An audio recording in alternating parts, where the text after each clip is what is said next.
Welcome to Veranda IAS. In today's VeClarify session, we are going to address a question on Indian polity. The question is, apart from central and state governments, do we have any other form of government in India? The answer is, yes, we have third type of government in India, that is called as local self-government. So in tier 1, we have central government. In tier 2, we have state governments. In that hierarchy, in tier 3, we have local self-governments. That local self-government can be classified as two types. One type is the government concerning the rural areas, which is called as Panchayat Raj, and the other type can be classified under urban areas, which can be said as municipalities and corporations. So if you take the Panchayat Raj, it can be subdivided into three categories. One is village Panchayat, second one is Panchayat Samiti, and the third one is Zilla Parishad, that is district Panchayat.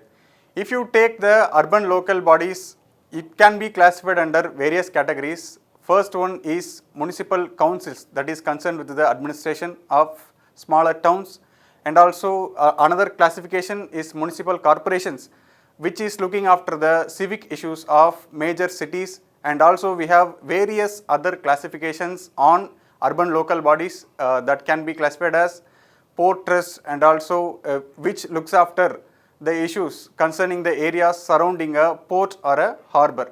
And also there is a zone called industrial townships, which will be looking after the townships which were created exclusively for a particular industry.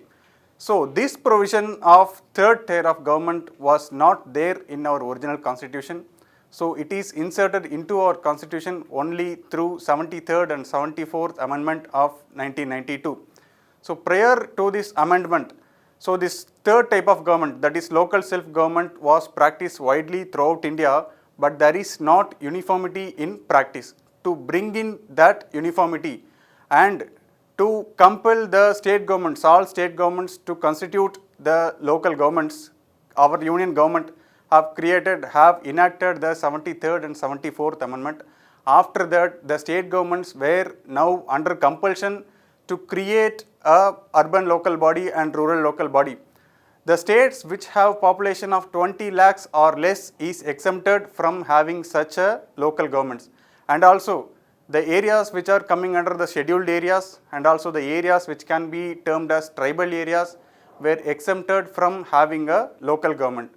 After that, in 1996, there is another act, that is Panchayat Extension into Scheduled Areas Act. These provisions of Panchayat Raj were also extended into the scheduled areas. As of now, we have Panchayat Raj set up in all over India, including scheduled areas, but the tribal areas does not have any concept of Panchayat Raj. There they have their own system of governance, that is various autonomous districts were created for their administrations. I hope we clarified your doubts. So let us meet in another VeClarify session. Until then, thank you very much.